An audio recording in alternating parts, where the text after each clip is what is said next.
Okay, thank you very much, Audrey. My name is David Sommer, and it's my privilege to be chairing the judging panel for the ALPSP Awards for Innovation in Publishing. And we're very grateful to our sponsors, Publishing Technology, for sponsoring the awards.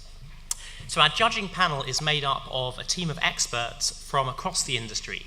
So we have publishers represented, we have librarians, we have vendors, we have standards bodies, we have consultants. So it's a very diverse panel.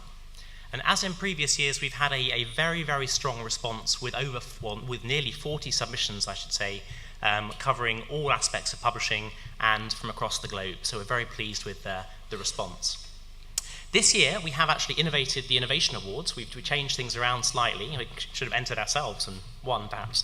The new innovation this year is that there is a single category called Innovation in Publishing, which is a much broader way of doing it. Otherwise, do you submit to one, do you submit to the other? So it's a single award, Innovation in Publishing, and I'll be announcing the Gold, Silver, and Bronze Award winners tomorrow night at the dinner.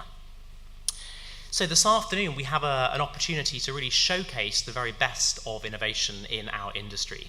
And we have 7 finalists who are each going to present for 5 minutes. We ran this session last year, and it was very, very popular. It got great feedback, so we're doing it again this year. So our 7 finalists this year are bioRxiv from Cold Spring Harbour Laboratory Press, Edifix from INERA, Frontiers Open Science Platform, IOP eBooks from IOP Science, Journal Guide from Research Square, ReadCube Connect from Labtiva, and RightsLink for Open Access from the Copyright Clearance Centre. So first of all, could we congratulate all of our finalists, please?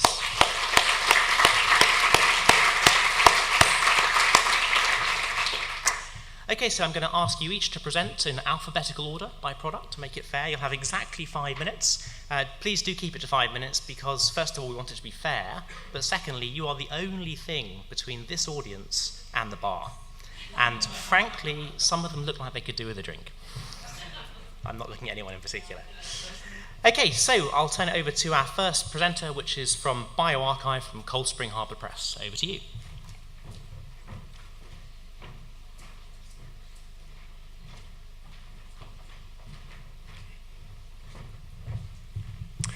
Well, good afternoon. Thank you for staying behind and resisting the siren call of the bar and indeed of check-in. First, I hope a musical interlude, but no music.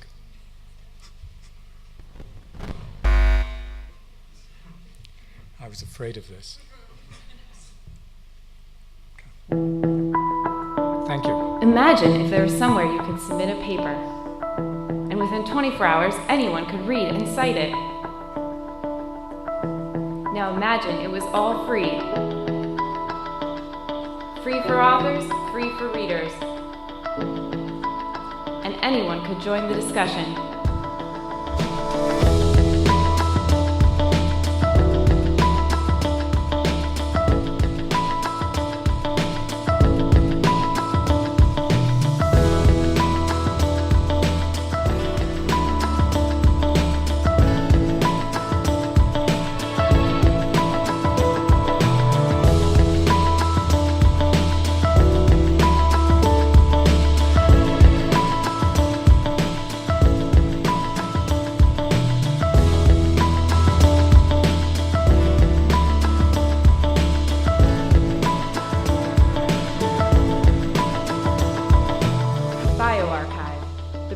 Server for Biology from Cold Spring Harbor Laboratory.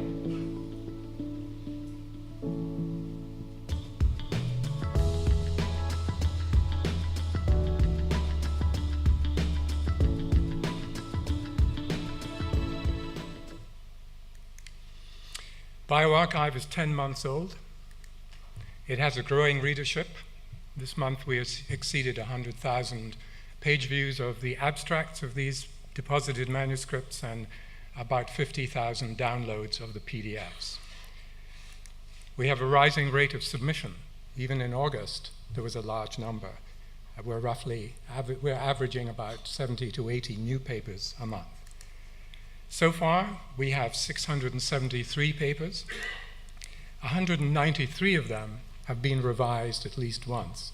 So here, at least, is a small group of scientists who are interested in versions.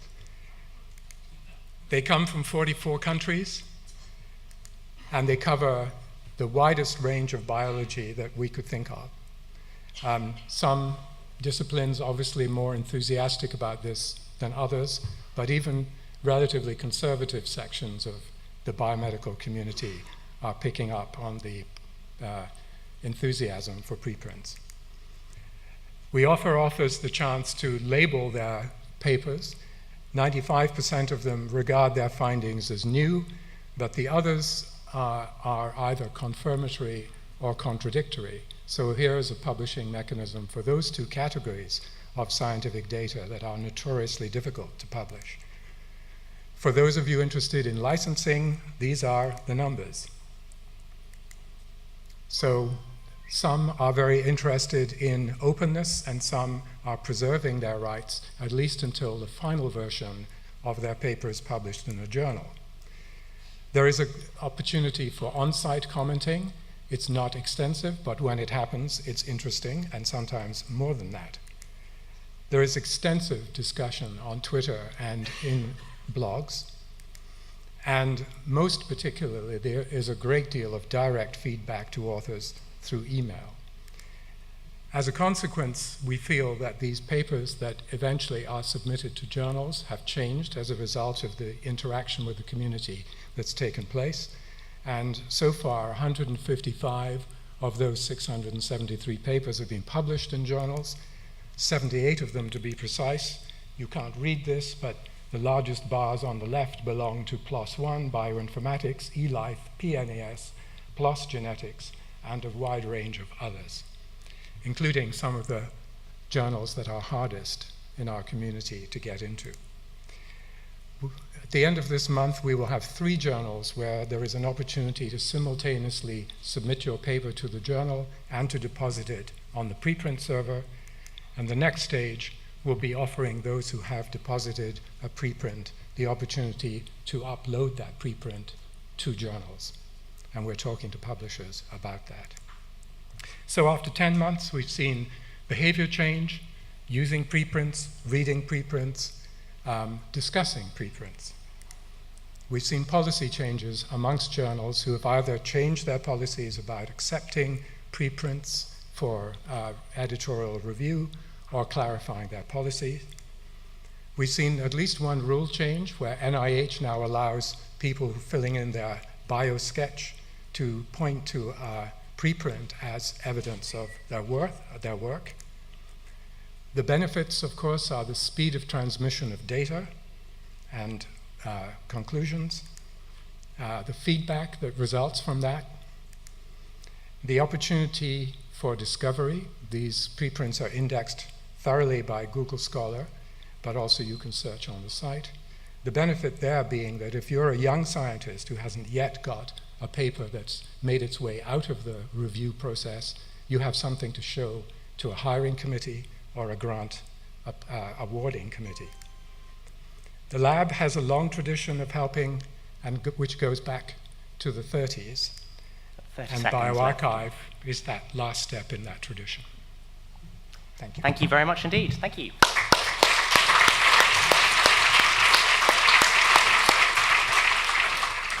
Okay, so next up then is Edifix from Inera.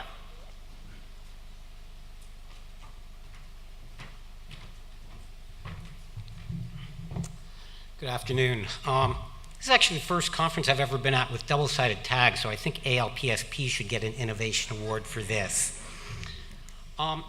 Edifix is a suite of tools that provide services for cleanup, linking, and correcting bibliographic references automatically. The problem that publishers have faced with bibliographic references for quite a long time is one of accuracy. There have been numerous studies done showing that up to 35% of references in papers have errors in them. So what do publishers do to solve this problem? They pay copy editors millions of dollars a year to copy edit the references to an editorial style, but not to check the content for accuracy. So what happens when those references get online is the inaccuracies in them can cause the references to fail to link, or in some cases to even link to the wrong paper. So the solution to this is a suite of tools that we call Edifix, where you can paste a set of references into an online form as plain text. Edifix then takes those references apart into their component pieces, links the references to PubMed and Crossref, corrects the references with the data from those online services, which is typically more accurate than what the authors provided you in the first place. You can then take the results, paste them into Word, or export to other formats such as XML. So the way it works is you have a form online, and you can paste your references in. It's probably a little bit hard to see here, but all 4 of those references are radically different styles, because Edifix doesn't need to have foreknowledge of any given style. It doesn't require it. And in fact, the last reference doesn't even have an article title. Then you can select the Edifix options, including the editorial style that you want to use. I've selected AMA style here, and the linking services that you want to use. And you click the green button, and after waiting for a few moments, you get back your references, in this case, all now in AMA style. And thanks to the correction capabilities, we've done things such as fill in the missing article title in the 4th reference, or a missing author in the 1st reference. In addition, we have automatically added DOIs and PubMed IDs that are fully clickable so that people can follow through to the actual content itself. We've added a differencing view so that you can see exactly what's changed. So for example, in the 1st reference, you can see that a Greek letter was corrected and that a missing word that the author had just dropped out was added into the reference.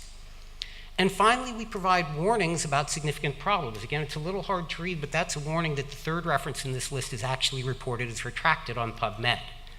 Think about how nice it would be to be able to pick off retractions and corrections in references at an early stage of the workflow.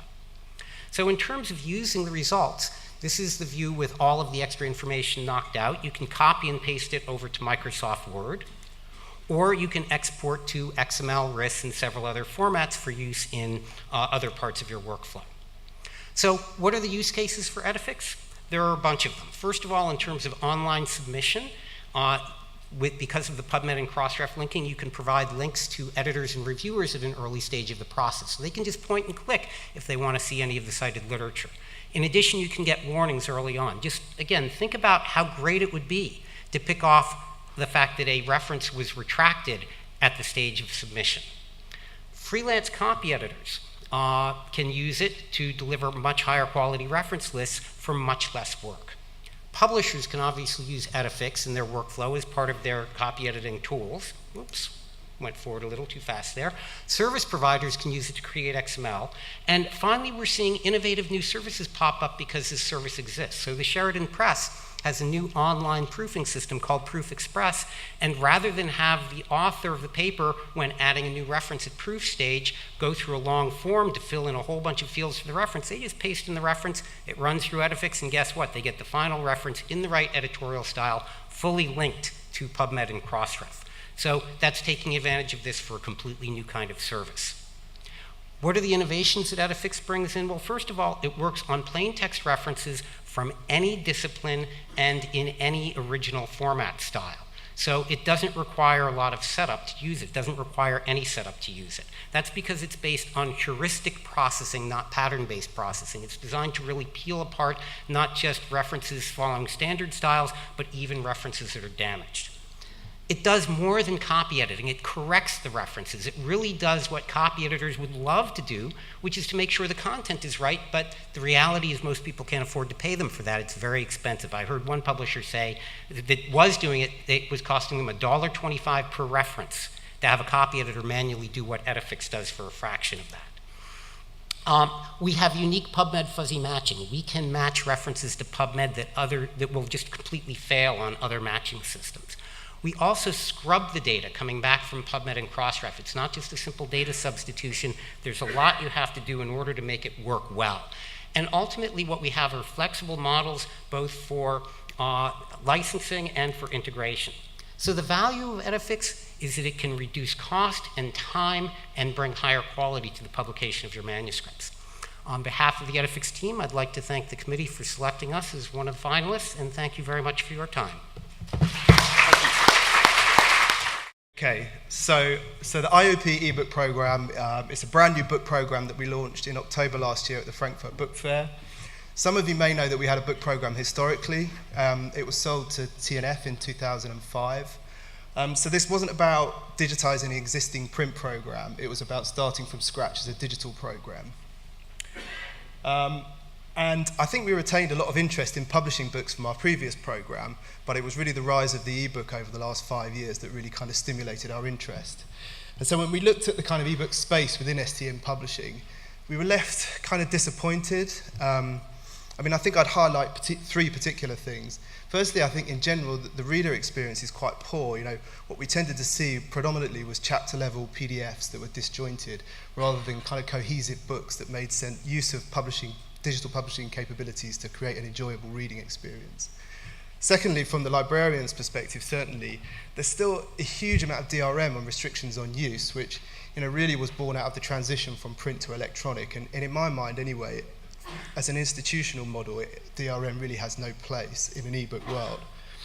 And finally, from the author's perspective, the feedback that we got was that there was not really any opportunity to go beyond the constraints of words and pictures and really consider using sound and vision as part of sound and video, as part of the book to engage the reader in a different way.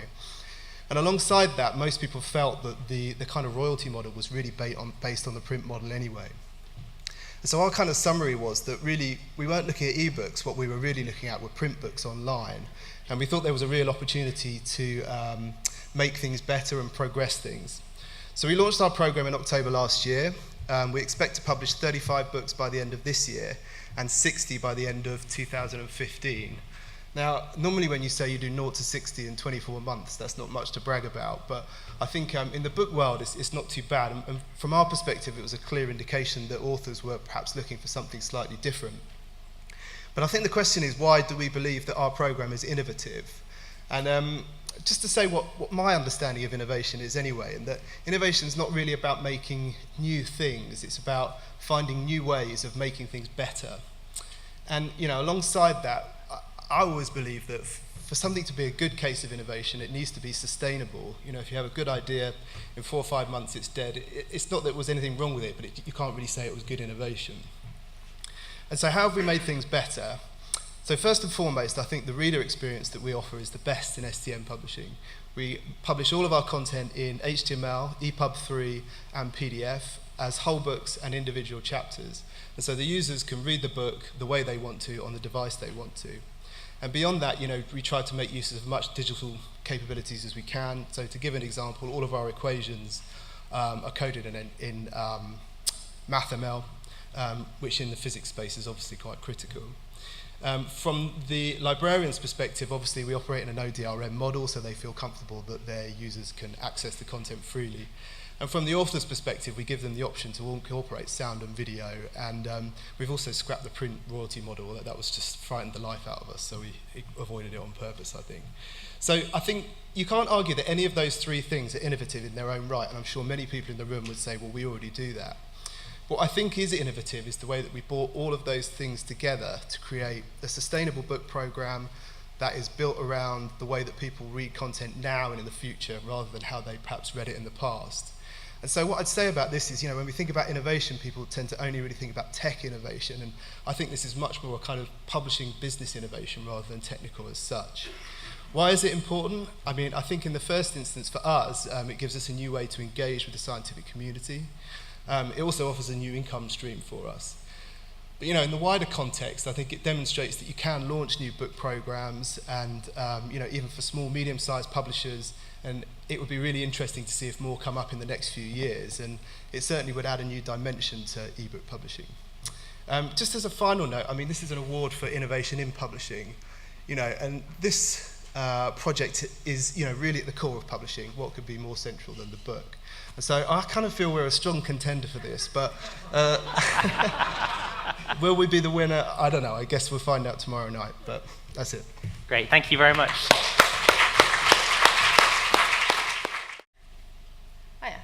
There you go. So, in a nutshell, Frontiers is a community-driven open access publisher and also a research network. We started Frontiers, that is 2 neuroscientists, about 7 years ago at the Swiss Federal Institute of Technology at the EPFL in Lausanne. And today we are already the 4th largest open access publisher. Frontiers is really community rooted. That's the basis of it. That means that scientists take all publishing and editorial decisions. And at the same time, we are also strongly rooted in technology. Everything that we do has really an IT aspect to it. And those two principles really guide everything that we do. So we've built, for example, a collaborative peer review platform that makes the peer review fast and efficient, but at the same time as well constructive and fair to the authors. We've separated the peer review as well from the evaluation process, and we're actually the first publisher in 2008 to implement article-level metrics, giving views and downloads on articles. On top of our publishing platform, we've also implemented the research network that, with the goal to increase the impact of science in articles. And we also are developing continuously new products to bridge the gap between science and the public, launching, for example, journals for children. So currently we have 48 journals across more than 350, up to probably right now 400 specialty sections across all of science, medicine, and technology. We're as well rapidly expanding into humanities and social sciences. As I said, all of these journals and sections are actually run by active scientists, lots of them. We currently have 48,000 researchers on our editorial boards. We only invite and work with leading scientists from all the top universities. They're all represented in Frontiers on the editorial boards.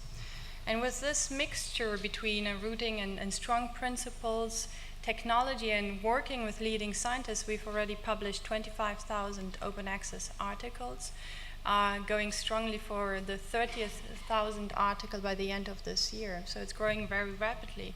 And many of the journals that are quite young still, 4 or 5 years, are already the largest within their respective fields. For example, Frontiers in Psychology is today the world's largest psychology journal. Frontiers in Plant Science, the largest open access journals, and many others are coming in strongly as well. Not only in terms of volume, but as well in terms of citations and impact factors. All of our journals have above average impact factors when you compare them to the other journals indexed in Thomson Reuters. Which is actually quite an achievement if you consider that we're publishing high volume. Our core software is what we call the collaborative peer review, which really takes place online. It is designed to be efficient, but as well to make the entire peer review process more constructive and really turn it into a collaborative task between authors and reviewers. They interact. It's also designed to maintain the quality and even raise the quality of articles. So for example, when we publish the article, we also publish who edited and reviewed the articles. That ensures constructiveness, but it also ensures that the reviews are rigorous because in particular leading researchers, as we have them on the editorial boards, don't want to be associated with bad papers, quite to the contrary, with quality papers. We have, as I said, impact metrics on the articles since 2008. Impact metrics are on social buzz more lately, but as well views, downloads, citations. But because we also have the research networking platform on top of the publishing system, we can give more detailed feedback on what kind of people are reading the articles. But importantly, we actually use these impact metrics to as well highlight important and significant research. So we invite the authors of most read articles to publish a focused review around the original discovery, really putting it into a broader context for the wider community so that they pay attention to this significant study. We like to call this the crowdsourced prestige system, and it's really very popular because it is a very objective and democratic way of how to highlight significant studies.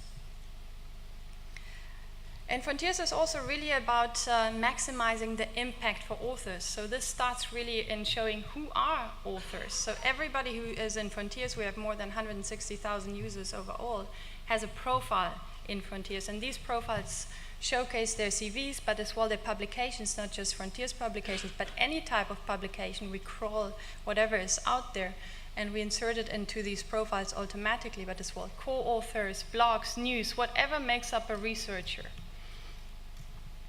Then, of course, as Amy said today, one of the big pain points nowadays is there's so much content out there. 7 million researchers publishing 2.5 million articles every single year. How do we make sense out of it? In Frontiers, we sort all of this content based on your interests, your activity, your connections, and we integrate it into what we call the activity stream, which really summarizes what you need to read based on what you're interested in and what your interests are. And finally, and this is my last slide, we are on a mission to make science as well understandable to the public and even children. So last year we've launched a new journal, Frontiers for Young Minds. Here we invite the authors of scientific studies published in any type of journal, and we are now establishing quite a lot of collaborations. And the authors write on their article that was published today, anywhere, a kids version. And it is then children who review these articles and give feedback to the authors on these articles. So this is actually very rewarding. It's fun for everybody involved, but it's also quite successful. So as I said, we're establishing a lot of collaborations with journals, but there is also teacher associations, schools, parents, children, everybody that comes and wants to be part of this. So we launched it in neuroscience and are currently expanding as well to other fields such as space sciences, ecology, and so forth. Thank you very much for your attention. Thank you very much.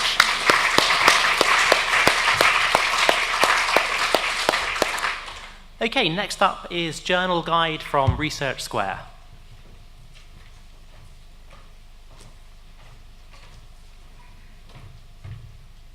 Afternoon. It's good to be here. My first ALPS.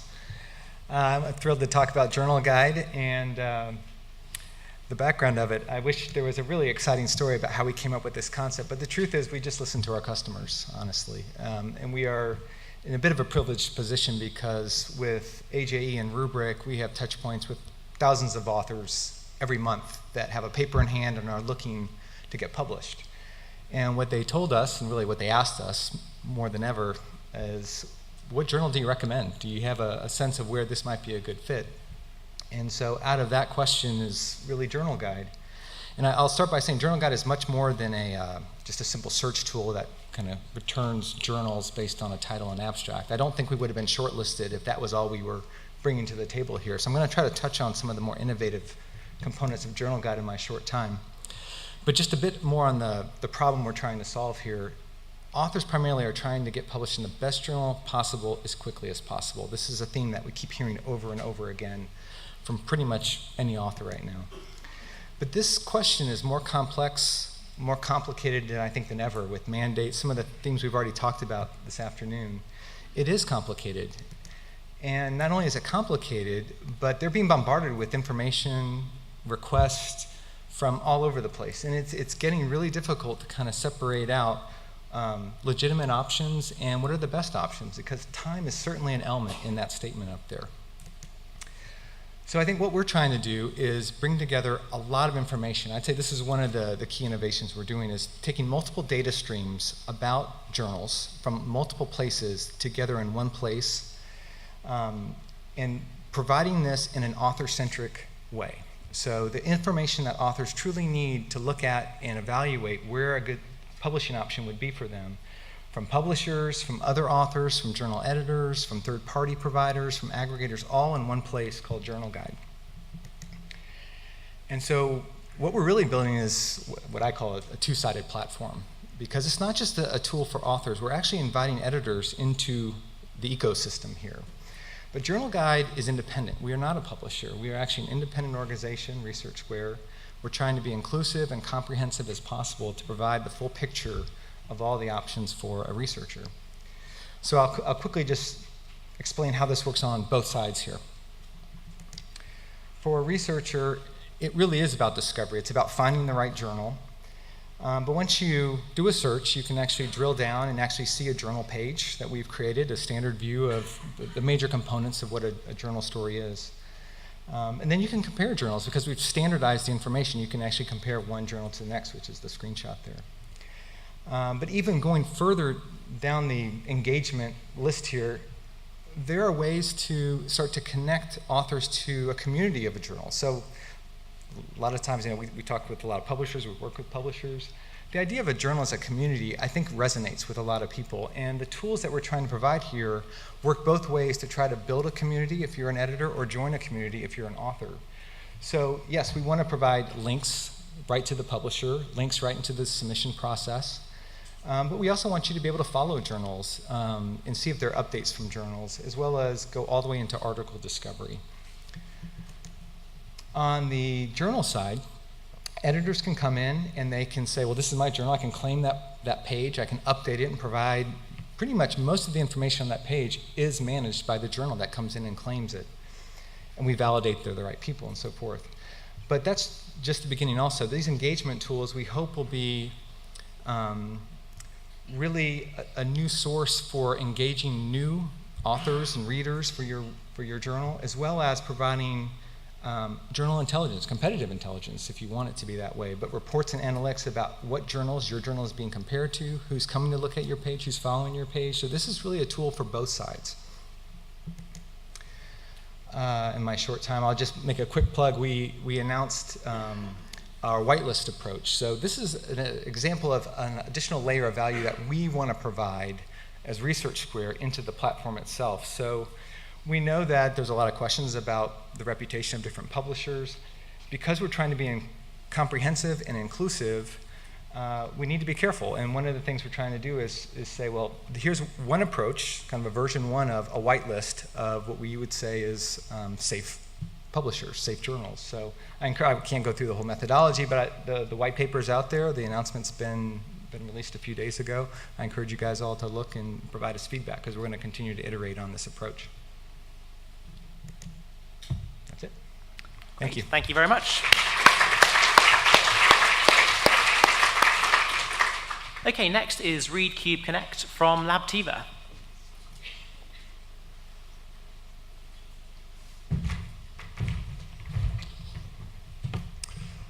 Thank you all very much. It's a pleasure to be, an honor to be nominated, and we're really excited. This is our first time at ALPS as well, and we're excited to talk about a fairly new product for us that we've been working on for a number of years. So you may know some of us from ReadCube Desktop. So we launched a desktop app early on, which was a focus on helping researchers organize their literature and search and discover within an app, and it was more focused on how researchers organize and deal with the daily flow of research than it was on how they cite papers. So we kind of focused more on this kind of bulk of time that we thought researchers spent. And we really analyzed the early versions of the app on how people were consuming the literature. And what we found is that people spend an extraordinary amount of time reading papers. That they would actually go through and go back and forth. They would copy and paste. It would become a starting point for search. And there was a whole series of elements that occurred during the whole process of doing research that we started to analyze. And we came to the PDF. I'm sorry, it keeps iterating. Is it possible to stop? Okay. My apologies, it's jumping ahead of me. The PDF we came to sort of focus on a little bit because it was really the place where people spent such an incredible amount of time. And it was a launching pad for so many different things as the primary currency of scholarly dissemination right now. Obviously, it's great in some ways. It's got a lot of disadvantages in that it's completely disconnected. We talked about versioning earlier today. It's completely disconnected for most researchers that kind of squirrel it off into their offline world. And we started working with publishers about this problem, about how we could kind of bring together some of the best parts of the online web experience, the XML workflows, and all the HTML capabilities into the place where people actually consume research in desktop apps, mobile apps, et cetera. And we learned the other side of the equation. It's not trackable. It's effectively a bounce when researchers go off of your website onto a PDF. And it really does undermine a lot of investments in this space. There are two big observations. One was that, also talking with publishers, a huge number of researchers consume the PDF. And around the last couple of years, browsers began consuming rendering the PDF automatically. And so a sample workflow would be a user starting a search result, proceeding to a publisher's website, where very often they're almost hard-coded to go right for the PDF link, and then you'll view a PDF in the browser. And an initial question was, what happens when the PDF is actually open in the browser? Do they save it? Do they print it? It's kind of a void because you can't actually get web analytics as to what's happening in the experience. And so we started thinking, what if we could do something different? What if we could actually render the PDF as HTML? What if we could actually make it interactive? make the inline references, the authors, the supporting materials, visualize the supplements, incorporate related articles, all of the rich innovations that have occurred on a lot of the HTML article pages on publisher sites, but bring it into the experience where people are actually consuming it, which is largely the PDF. And we started thinking about it from publishers. This can prevent the bounce. It can allow you to analyze the traffic. That can lead to better decisions about how many pages are people actually reading. If you're thinking about monographs and other form factors, do people actually read beyond the 10th page? A lot of that stuff is very difficult to answer when all that information is on the PDF. So we envisioned and built ReadCube Connect. And much like the typical workflow, the idea is that this is a PDF replacement. So on a website, for instance, an article page such as this one, if a user were to click the PDF, they would actually get this, which looks very much like a PDF, and in fact, it's a transcoded PDF, but it has a whole series of capabilities that a PDF normally wouldn't have in the browser. You have the ability to annotate, which was an early feature from our desktop app, but you have the ability to click on inline references, to click on authors, to view the figures while you're reading it without having to scroll back and forth, to be able to see supplemental files that are associated with it, even view and visualize videos, as well as get recommendations for related articles within the article reading experience. So this was a major kind of experience that we wanted to put into the browser at the point of access without having to install any software, and then see where it goes from there. ReadCube Connect is something that's available today. It's really easy to embed on the site. We're doing free pilots, and we're collecting data. We're really trying to learn whether this works well for researchers. Happy to talk with all of you, and I really appreciate your time. Thank you. Thank you very much.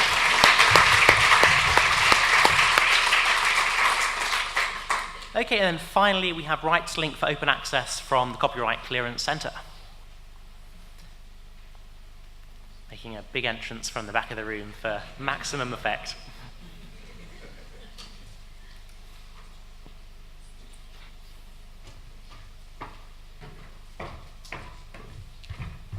Well, thank you very much. It is an honor and a privilege to be nominated. I'm Bill O'Brien. I'm Director of Business Development at Copyright Clearance Center. I'd like to tell you a little bit about our new platform just launched in June of this year. So please don't think about Rights Link for Open Access platform as just an e-commerce solution for the collection of author-based fees. Please do think of Rights Link for Open Access platform as a key component of your ongoing open access strategy, an innovative component. And yes, Kaveh, one that is an efficiency component for managing your business. So solutions for an evolving publishing marketplace, because the marketplace hasn't completely shaken out and different forces have applied pressures to your business models, your systems, your different components that make up your publishing system. Those pressures result from many of the new stakeholders, and they've added friction to the process and to those systems that you have in place. The great thing about Rights Link for Open Access platform is that it plugs right in and addresses some of the needs and issues created by funders. The new stakeholders are authors, universities defining OA policies, and publishers having to adapt to business models and create new transparency and, again, drive friction out of these processes. So, open access isn't new to any of you in the room. It's not new to CCC or for the use of Rights Link for collecting open access fees. We've been doing it for 10 years, and again, based on requests by publishers to create a solution 10 years ago. What is required are the changes that we've all gone through in the last 2 years. The world has really changed in open access, and like a previous speaker was saying, we've really embarked on an active listening tour. We've got the luxury of addressing our publishing clients on a regular basis through Rights Link roundtables, forums, user groups, cocktail receptions at various events. And in addition to that, over the last 2 years, we've created a number of online forums and other webinars that bring together these stakeholders and give a chance for you to all participate. Free webinars, bringing in speakers from organizations like Hefke, Wellcome Trust, from the vendor community like Aries, from organizations like ALPSP. Over 2,000 people have attended our free webinars in order to learn more, to understand this complex and ever-changing landscape, and to ask questions and to engage us about how to best provide solutions to the marketplace. In addition to that, in January of this year, we launched an OA portal in conjunction with ALPSP because there's a need to manage and filter all the information that's bombarding us constantly, from press releases to policy changes to international information about the open access market that's important for you and how you learn about and manage your business, not just for today, but for going forward. So again, a free service where we bring folks together to learn more about our industry. I bet by the end of this year, we'll have over 50,000 visitors to the site taking advantage of this collection of information. So please visit. We'll hopefully hit more than 100,000. So what did we do? In June of this year, we launched a new platform, RightsLink for Open Access Platform. It's a standard and configurable offering so that it's easy for you to plug in. We're looking for the opportunity to engage directly in your workflow, to plug into all those components, be it manuscript systems, production systems, your marketing and subscription systems, so we can gather all that information about your authors, about your manuscript, about your pricing and business rules. So we do that through standard APIs. That's really the secret sauce behind the platform. It allows us to plug into all those component parts and to glean all that important metadata that you collect along the way and tailor this solution to the individual author. And that allows us, through RightsLink, to drive a very sophisticated rules and pricing engine because we've captured all that information about the manuscript, the author, and all the things that impact your pricing and your rules. And we've provided a simple, yes, the e-commerce piece, a simple way for that author or institution to make payments, either via credit card in multiple currencies, or let CCC handle the messy back office function of billing, collections, applying taxes, and all those things that are expensive, difficult, and tough to scale if you're just kicking off your business. So when you come to the table and engage us in an implementation, we talked a little bit about the external stakeholders affecting the marketplace. These are the internal stakeholders that we want to talk to in your organization when they come to the table. Bring those folks to us that really deeply understand your pricing schemes, marketing schemes, and make them part of the conversation. Bring the folks that work with those systems, production or manuscript systems, to the table so we can understand exactly what metadata we can extract. Tell us about the author experience. Tell us all about your billing collections so that we can understand that and bake that into the system. It's an unbending, the pricing, we have to be flexible. I'm running out of time. We have to be able to apply open access charges, page charges, color charges, and then all those things that affect that price that the author sees. And we do that again through applying the APIs. Here's what the author sees: very serene, simple user interface, cleverly masking a very sophisticated rules and pricing engine. So we want to make it as easy on the author as possible. Look at that metadata captured at the top, give you an idea for all the stuff that we collect that ultimately makes its way into the invoicing, the billing, the tax, the collections, and ultimately, as a way to better manage your business, a very comprehensive, detailed online reporting tool available to you and all your internal stakeholders in real time. And also we add another layer of customer service, knowing that we've got to support you, the publisher, as well as your author community around the globe. So we've got real live customer service help, chat, email, all the things that you need to run your business efficiently. We know the open access story isn't over yet or completed, and your businesses are not etched in stone, so we continue to evolve and innovate based on marketplace needs. We've got a robust product roadmap that takes us out 12 to 18 months, and we continue to listen for those signals of change and build in those features and functions that you most need going forward. So we're here to support your ongoing open access success. 300 plus employees of Copyright Clearance Center are here to guarantee that success. So thank you very much. Thank you, Bill. Thank you.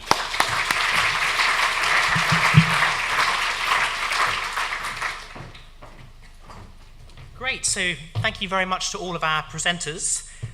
Within those 7, we have a gold, a silver, and a bronze award winner. And I'm sure you'd like to know who's won. Well, I can exclusively reveal that the winners are going to be announced tomorrow night at the dinner. I'm such a tease.